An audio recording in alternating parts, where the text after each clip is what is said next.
好，大家好，而家係2022年就2月25號，今日星期五。咁咧我就首先咧多謝中國咧，就我哋個祖國咧就派呢個大量嘅醫療人員落嚟幫我哋香港，都係講過嘅，大家唔好怕，總要信。咁咧就其中一個好大嘅消息，你見到就係呢個金花清感果粒，其實嗰條嘅配方咧。就係而家我眼前而家配緊啲劑藥啦，咁咧我介紹俾大家睇啦。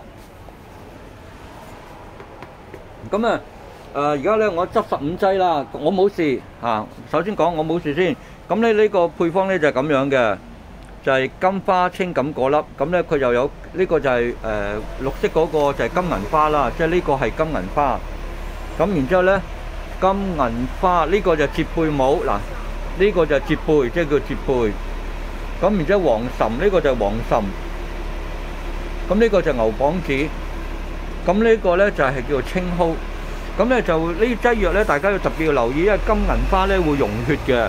咁所以呢個即係話係英文字咧叫 G6PT， 咁即係我哋叫做蠶豆症啊。